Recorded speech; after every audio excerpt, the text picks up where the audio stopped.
Halo guys, kembali lagi ke podcast kita, podcast Main. Jadi di sini kita mau ngobrolin santuy-santuy tentang definisi kesuksesan. Sebelumnya nih kita sebelum membahas definisinya kita mau kenalan dulu.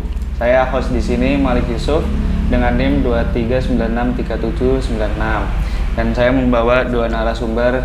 Di samping saya ada saya Dia Kalinarika dengan NIM 23963786 dan saya Bayu Sinuwidraka dengan NIM 3810. Dan kita membawa dua orang di belakang kamera, ada Helena Palanungkai dengan NIM 23963776 dan Raditya Kurnia Jati dengan NIM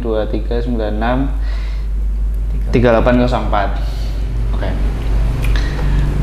Pertama-tama kita mau nanya nih, aku penasaran banget sama Mas Bae di sini. Menurut kalian definisi kesuksesan yang pernah kalian lakuin apa sih? Kamu dulu. Dari aku dulu kali ya. Iya. Setiap orang kan punya kesuksesan yang berbeda-beda ya. Jadi nggak semuanya sama. Tapi menurut aku kesuksesan itu gimana kita bahagia dengan hidup kita. Jadi kan kayak kita bahagia dengan pencapaian kita, tentang hidup kita.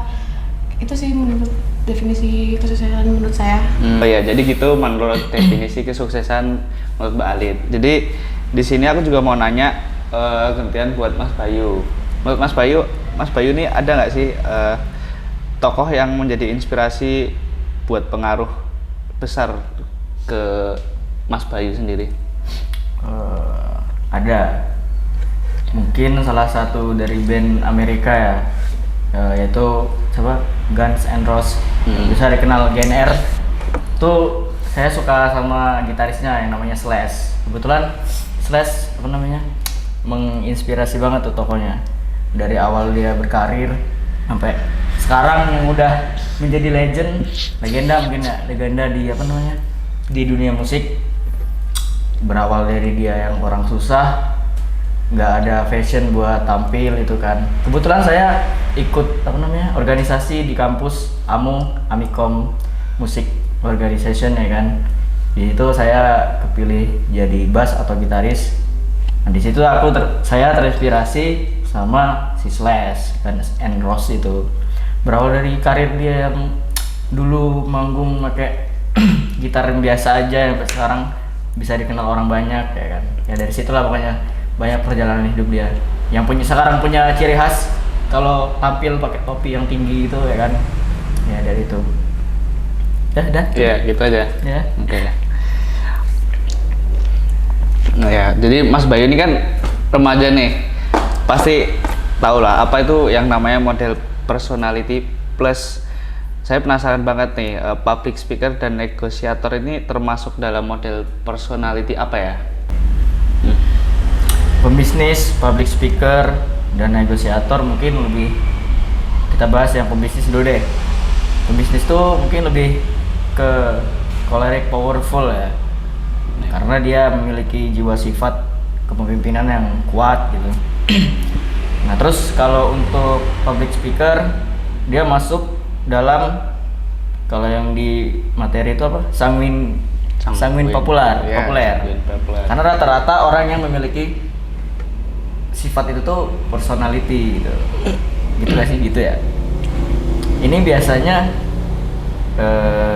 dia ceria terus. Contohnya kayak ini teman saya ini ngaglik, ceria terus dia. Ya bisa. Tapi kalau galau nggak tahu hilangnya kemana dia. Ketambah boyo. Dan dia ceria tuh kan. Itu. Terus apalagi tadi? Speaker, pembisnis, dia nanya nggak tahu. Negosiator. Gak apa masukin aja. Masukin, ya boleh. Negosiator. Itu masuk ke Phlegmatic itu Phlegmatic peaceful. Karena seorang negosiator harus punya sifat yang yang tenang. Jadi nggak mudah terpengaruh oleh orang-orang sekitar gitu. Ya contohnya kayak jangan mudah percaya sama orang, nanti diculik om-om. Ya. Nggak gitu. Ya gitu. Ya. Nah kalau ngomongin soal personality gini nih kan kita pasti juga setiap orang punya karisma sendiri masing-masing Asik. dan inner beauty-nya. Menurut Mbak Alit nih, sebenarnya karisma dan inner beauty ini bisa dimiliki secara alami atau harus diusahakan dulu ya? Sebenarnya buat karisma dan inner beauty itu semua orang punya, ada yang bersifat alami. Cuman kalau misal kamu ingin mengembangkan karisma dan inner beauty kalian tuh bisa misalnya melalui kayak mengembangkan dengan cara komunikasi, terus dengan kepercayaan diri. Jadi kalau misalkan nggak percaya diri tapi kalian punya karisma gitu di depan, kalian bisa meningkatkan kepercayaan diri kalian. Terus kayak kalian juga kalau misalnya inner beauty kalian merasa kayak aduh kayaknya inner beauty aku kayak kurang banget nih, kalian bisa mulai merubah diri kayak lebih lebih santai, lebih berbaik hati, kayak simpatinya lebih diluasi lagi gitu. Terus mungkin emang ada beberapa bawaan dari lahir kali ya karisma inner beauty, cuman kalau misal dikembangkan tuh bisa. Jadi ada yang bilang kalau sebenarnya tuh karisma sama inner beauty tuh bawaan lahir tuh mitos ya. Sebenarnya kalau kalian ada keinginan, Tuh dari mana kalau mitos?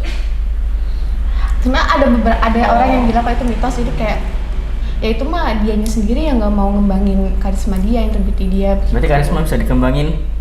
Bisa. Gitu ya.